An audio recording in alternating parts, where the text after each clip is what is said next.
Hello दोस्तों, स्वागत है आप सभी का स्मार्ट बैंकर चैनल पर नए हो तो उसे सब्सक्राइब कीजिए। तो काफ़ी सारे बच्चों का जो है मैसेज आया हुआ है कि काफ़ी कम अटेम्प्ट्स काफ़ी सारी शिफ्टों में रहे बच्चों के एसबीआई क्लर्क प्री में। और कई सारी शिफ्ट ऐसी हुई हैं जिसमें कि काफ़ी बच्चों के बहुत ज़्यादा अटैम्प्ट है।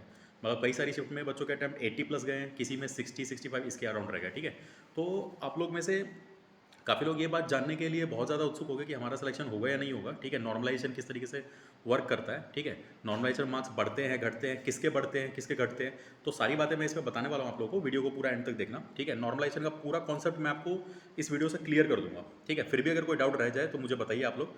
ठीक है, तो देखो, सबसे पहले अगर बात करें, मान लो मैं यहाँ पर 3 शिफ्ट का एग्जांपल लेकर चल चलता हूँ। मान लो पहली शिफ्ट रही जिसमें कि बच्चों के मार्क्स जो है, मतलब एग्जांपल लेके चल रहा हूँ मैं। ठीक है, मैंने यहाँ पर कहना चाहूँगा कि कौन सी शिफ्ट आसान थी, कौन सी टफ थी। ठीक है, वो सारी बातें छोड़ देते हैं।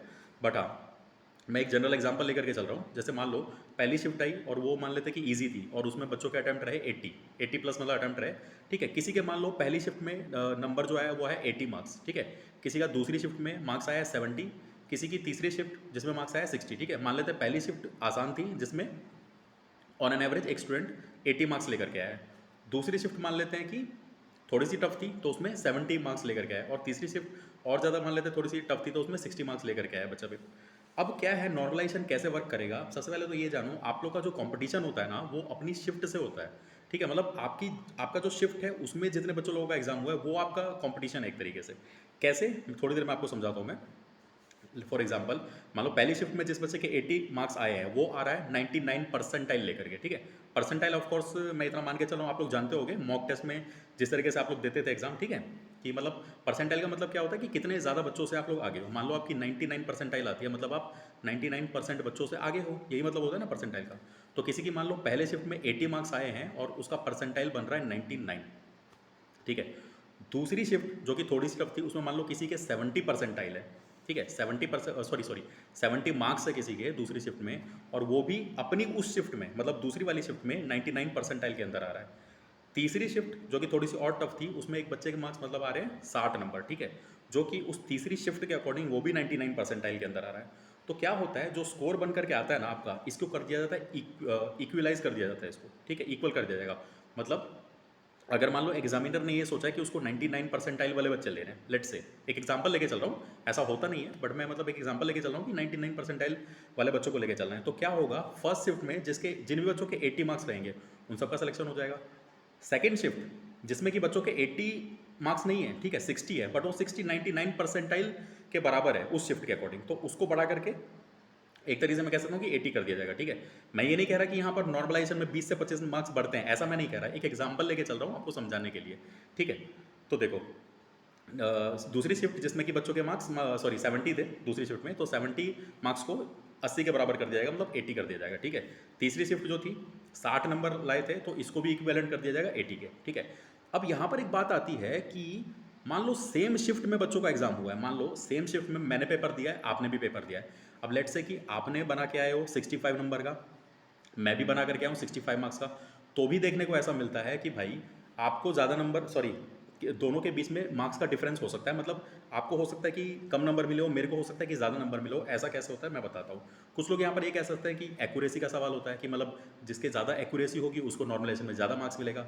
तो देखो, ऐसा कहीं पर भी लिखा तो नहीं हुआ कि एक्यूरेसी का नॉर्मलाइजेशन से डायरेक्टली लिंक्ड है, ऐसा कहीं नहीं लिखा हुआ और ऐसा बिल्कुल भी नहीं होता। डिफरेंस मैं आपको समझाता हूँ कि कहाँ पे आता है। अभी जैसे मैंने आप लोगों को एग्जांपल दिया, जैसे 80 फर्स्ट शिफ्ट में किसी बच्चे के थे, ठीक है, तो वो 99 परसेंटाइल के बीच में आ रहा था। 70 दूसरी शिफ्ट में थे तो वो भी 99 परसेंटाइल में आ रहा था अपनी शिफ्ट के अकॉर्डिंग।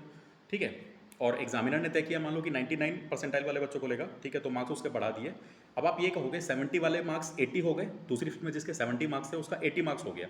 तो कहने का मतलब दूसरी शिफ्ट में क्या सभी बच्चों के 10-10 नंबर बढ़ेंगे? तो ऐसा नहीं होगा।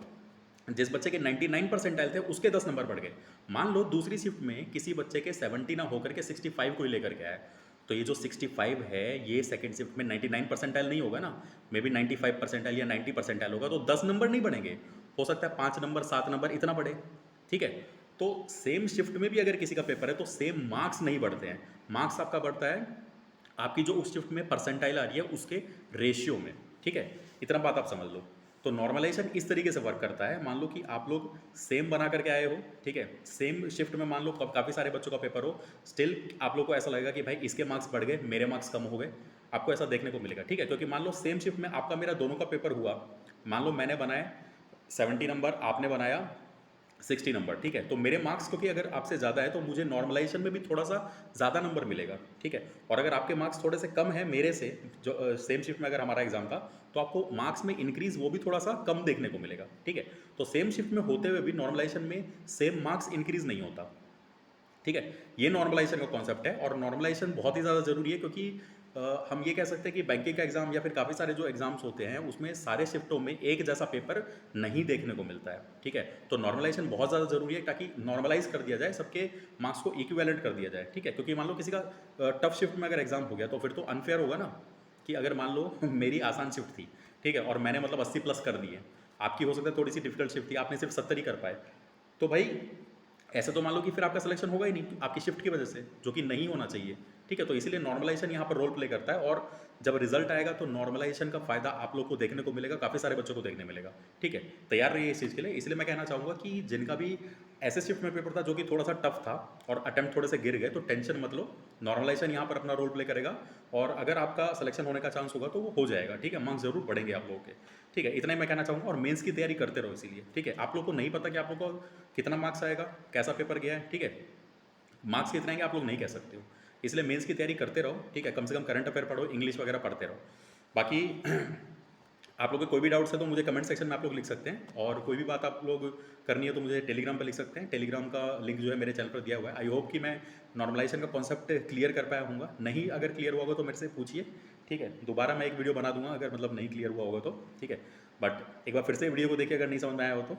बाकी कोई भी आप लोग के डाउट्स है तो मुझे कमेंट सेक्शन में लिखिए, बाकी दोस्तों मिलते हैं नेक्स्ट वीडियो में, तब तक के लिए पढ़ते रहिए अच्छी तरीके से, बाकी चैनल पर नए हो दोस्तों तो उसे सब्सक्राइब कर लीजिए, वीडियो अच्छा लगता है उसे लाइक कीजिए, दोस्तों के साथ में शेयर कीजिए, और मिलते फिर एक नई वीडियो में नई स्ट्रैटेजी के साथ, तब तक के लिए धन्यवाद।